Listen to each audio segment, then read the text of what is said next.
Mike, I'm really curious just what you were saying about that roller coaster of emotions with songs. Yeah. And I guess, like, I mean, we were talking a little bit more like once songs are done, but I'm curious how you even manage that, like, during the creative process. Like, I'm sure in a way, like, Yeah. walking is a way to, like, get out and reflect on music differently. But, you know, Yep. from that initial rush of, like, oh, this is a cool idea, or, like, oh, this idea Mm-hmm. sucks, to, like, all the steps you have Yeah. to go through to, like, Yeah. it's ready to release. To get from this is a cool idea to this idea sucks to I'm at peace with this idea. Right. Yeah, because I think I'm never where I want to be creatively, right? And that's probably my greatest asset is that I'm always pushing myself. But that does mean a lot of sad reflection times where you're just like, am I a fraud? Am I just doing this for myself? You know, does the world need this when the world does have Radiohead? I mean, I have a friend who won't put anything out, period, because he literally holds his music to that standard. He's like, the other day he's like, Mike, I listen to Bach. He's like, he's like, so no, I'm not gonna put out my album. And I'm like, okay, but that's not me. When I make something that I think is cool, I get so excited and I want to share it with the world immediately. That's the challenge with me is holding on to it. But I think when I'm making the songs, I'm very into them, and I think I'm a genius, and I'm like, and I'm just so into them, and I think they're the greatest song I've ever made. Like each one, I'm like, this is it. This is the song that's gonna blow everything open for me. And then I record them, and I'm in love with them, and then somebody comes in and does some extra production, and I love it. And then I'm done, and then it's like, then that moment of darkness comes in. Like once it's complete and it's mastered, before it comes out, then I'm like, oh man, is that song even any good? Like, then I really start to scrutinize it, you know, when it's too late, which is maybe an asset too, because I definitely don't over toil. You know, I tweak things and I move things around, but I don't destroy things by over toil, because I have done that in the past, and it's like that actually I the other day I was like, I don't have any regrets, and I was like, no, yes I do. And one of them is this song Vesijärvi that I know a lot of people really like, and I really like too, but my band at the time just like kept pushing me to make something different and something weird, and I was pushing myself to do that too. I was really listening to who are the guys that made 2 Weeks? Very popular indie band. Couldn't tell you. From Brooklyn. Right. The Night. Someone in the chat. Right.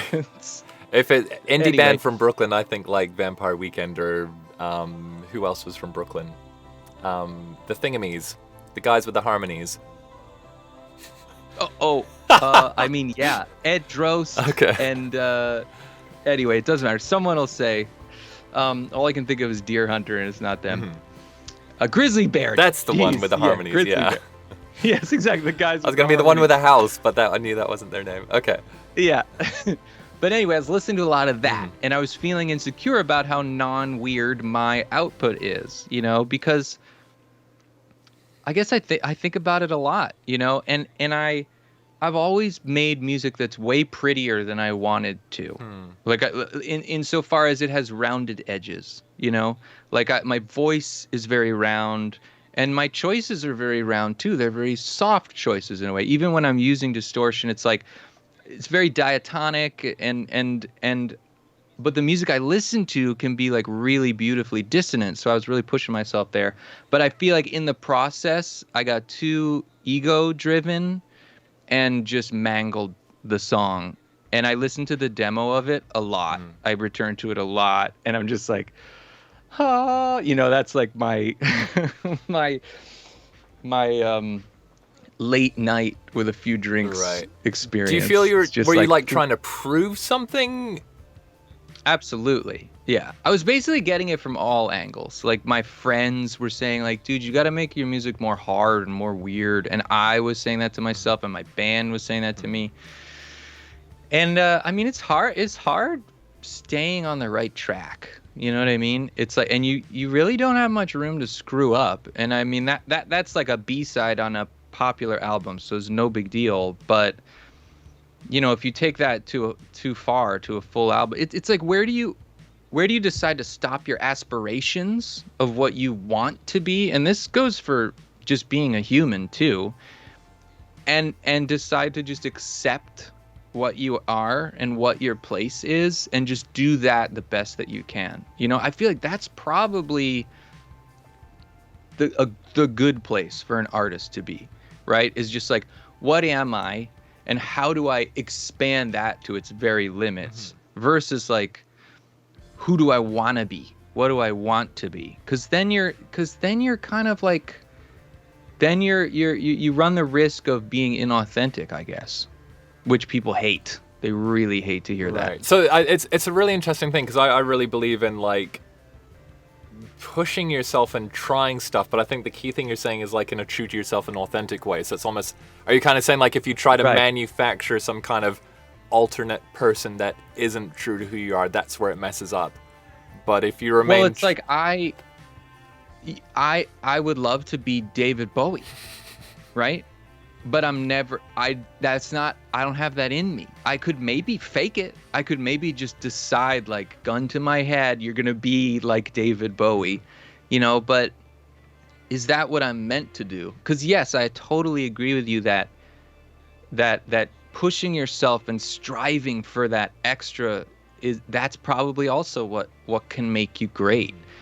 But I guess I think I've experienced both sides of it, where my striving has led me to a place where I was satisfied personally, you know, where I was like, wow, I can do that. You know, it's like I can write a full string section. I had no idea, and now I am at peace with myself. But it's like, did that song need a full string section is the question, you know? So then I'm like, yeah. If you're like trying to shoehorn stuff into a track that doesn't need it, that's a whole different... Exactly. Yeah. Exactly. Yeah. Yes. Interesting. Can I come back to something you were saying, which really captured my imagination, which you're saying basically like when you're writing and producing a track, like it sounded like a very consistently positive, loving experience. Yeah. You know what I mean? Like I speak to so many people where they're like, you know, just even like writing ideas, or, you know, after that initial spark, it's like, oh my God, then kind of fall into the pits of despair about how to turn it into something. Do you feel like there's quite a strong like instinct that's going on, or a strong like path laid before you that just, because I think when you're almost like lovingly responding to your music, it just tells you what it wants. I agree, because you're in a relationship with it. You're in Congress with it, basically. Like you're listening to it, and then it is doing what you tell it to do. It will do what you tell it to do, but if you tell it to do the wrong thing, it's going to do that too. So then just like, it's the one thing about writing that I really don't understand, you know, is like the choices, like the production choices. And you know, when you hit a wall, you're just like, okay, and you look around the room, and you're like, maybe that tool, you know, maybe that tool will spark something. And then you take some time away. That helps a lot, even just like not listening to the song if you have that option. But I think for me, it's really about joy. Like I love making music. It just makes my heart swell just to be working on music, especially in the studio with another person. Like it is just so fun, and you're both just using every cell in your body is focused on making this idea great, and that's very inspiring to me. And it also, like the neat thing about music, because I wanted to be a novel writer, and that's what I studied in college, but the act of typing is not fun, you know? It's like you do it to be a writer, you know? You do it to be like, I have written a book, you know? And then, but with music, every step of the way, you are entertaining yourself, you know? Like you're just like, ooh, piano, you know, the guitar's even vibrating in your chest, you know? It's just like, so there's a lot to inspire you. And I think when I'm at my best is when I am really just making a song to make myself feel something, you know, rather than, all right, I'm going to try to make people feel something, you know, which does work great a lot of the time. But when I look back at my catalog, the songs that have touched people the most are the songs that when I wrote them, you know, there was like this burst of passion inside me that the sounds sort of elicited, you know, like, and sometimes I'll just burst into tears, not like crying, but you just be like, oh, you know, you get that well of just like, this is too much for my body and my brain to handle.